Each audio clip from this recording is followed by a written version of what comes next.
The Robot Spirits AV-98 Ingram is provided courtesy of our friends at HobbyLink Japan. Hey everybody, this is Josh from CollectionDX with a review. This time it's the Robot Spirits, or Robot Damashi, AV-98 Ingram Unit 1 from the series Mobile Police Patlabor. This is known as Alphonse, affectionately named by its pilot Noah Izumi. Patlabor is a great anime, and there have been many different takes on the mecha, and there's been many different versions of the mecha. There's the TV version, the OVA version, the new Patlabor mecha. There's a bunch of different types. So it's really a kind of a never-ending fountain of designs that you can pick from. Right now, Bandai has only done this version 1 and a version 2 as a web shop exclusive, I believe. There are maybe a dozen great mecha designs that would really benefit from the Robot Spirits line. And I've had the Revoltech version, I've had the In Action version, I've had the Cloth Gear version, I've had the CM's Brave Goken versions, I've had the Yamato, that giant ass one. So I've had a lot of different versions of the Ingram design over the years, so I think I can give you a pretty good assessment on it. But generally, I think that this is a really good release. Let's go into it and check it out. It's made out of ABS plastic, like most Robot Spirits. Very kind of tight and rigid, which is good. It's not floppy. The head is on a ball joint, and you can see that there are these two. They're basically supposed to be pistons in the neck. They're not actually attached to anything. So if you overextend, it'll kind of ruin the illusion a little bit. But it's got a nice range of motion. So the arms have a lot of great things going on, especially in the shoulders. You can go really far forward with them. And that's basically designed so you can hold the gun in front. Each shoulder pad is on a kind of complicated pegged, but the idea basically is that this will move out of the way when you need it to. You can see it also says ball joint there and there.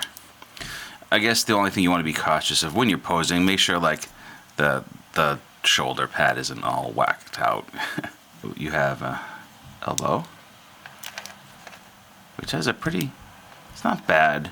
It could have used a little better range of motion than this with a collapsible panel, but there was none, so that's about what you get right there. You get a full articulation in the waist. Legs rotate. Now here's an interesting joint. I'm not quite sure what that's all about. I mean, it probably aids in the kneeling position, but you know, and also it also means that you don't have to have a ball joint in here. This is a pretty straight rotation, and then you can do that if you want to get that kind of motion. And there's also a little bit of a swivel in there. Double jointed knees, and here there is a collapsing panel, so you can actually get a full width of motion out of that. But it sometimes doesn't like to click back all the way right away, so be careful. And then you have the feet, which are a few different segments, and they can do, you know, pretty much anything you need to do. So overall, as a action figure, it's pretty solid and nicely done mecha. Okay, the first thing we want to talk about is the shield. It won't clip directly on without a intermediate piece. Now, if you know in the anime that the kind of baton, the anti-labor stun stick, it's called, is hidden under the shield. So in this case, they give you two different clips. This clip basically has a mock stun stick in there. It does nothing, it does not come out, but it's more accurate. This clip acts as a holder, so you can basically put the shortened stun stick in there, and again, still visible. Now the stun stick has two different attachments. So in theory, you could like recreate the ability to have the labor pulling the stun stick out. But as you can see, it's long. But it's a nice thought that they have given you some options there. Another famous gimmick of the Ingram is the ability to hold its revolver in a compartment on a leg and close it up, basically, and then the revolver just sits in there. In the show, the Ingram has a spring-loaded arm who seems like his sole purpose is to reach down and grab the weapon. And although there's no spring-loaded version, there is a alternate part, which we'll show you. Okay, so to exchange the part, you remove the hand, and it gives you a special tool that you use to get rid of this plug in the arm. And from there, you'll reattach the piece that replicates the extended arm, and then you can attach a hand to that. So you can kneel and sort of grab your firearm. It's a nice touch. It's obviously too small to put a real spring-loaded gimmick in there, but it does the job. There are different hands: open hands, closed hands, gun-holding hands, baton-holding hands. And you could see here the shoulders working to spread out a bit so they can grab the gun, the service revolver, whatever you want to call it. There is also another feature where we can change the faceplate. To change the faceplate, remove the ear. It's supposed to remove both sides. Put the new faceplate on. And alright, so here's something I missed. That there was supposed to be an antenna in the side here that I did not have on the entire time. My bad. So there you go. There's sort of like with the blast shield down, you have that cool look for the Ingram.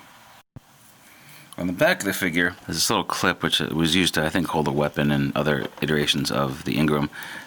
This comes out and can be replaced with a little plug that can be used with any Tamashii stand.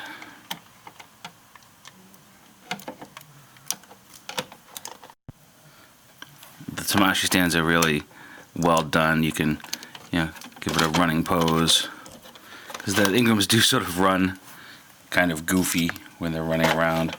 And the show's kind of funny in some parts, so if you want to do something lighthearted, maybe that's a way to go about it. Alright, also, there is a patrol car included with the set. This is kind of a Hot Wheels sized patrol car. It's all plastic. And there's been a few different patrol cars made before. You had the CM's Gashapon versions, and I think there was also a Chara Wheels one done by Bandai. This one you have to attach these two antennas to the back, and two additional antennas are included in case you break these. And it rolls freely. It's nice, and it's in scale to the robot.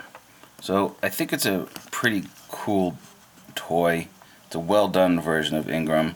It's the best affordable version of the toy out, I think. At $40, you can't go wrong.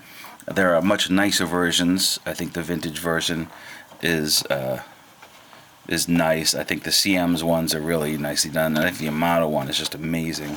All of which I have had to sell for one reason or another. But this is a nice replacement just to have a little bit of Patlabor in your collection. So yeah, that's it. Anyways, this is Josh from CollectionDX. Thank you to Hobby Link Japan for this review sample of the Robot Spirits AV-98 Ingram. You can find this and other awesome Japanese toys at Hobby Link Japan. On a personal note, I'm kind of feeling like I've lost some passion in this, which you could probably tell about me like making mistakes and not really giving a crap too much. So maybe it's time to start wrapping this up. Not that CollectionDX is going to go away, but I think my passion for reviewing stuff like this is waning a bit. I mean, I like it, but sometimes the reviewing feels like an obligation, and it just sort of weighs on you that you want to do other things, and it's just sort of sitting there reminding you that, oh, you've got to go take care of this. And, it's just, I don't know, man, it's nice outside. I don't know, maybe I'll change my mind later, but yeah. This is Josh from CollectionDX. Oh, you see, this is where it's kind of happening. I'll dump this in another part, but no, never mind.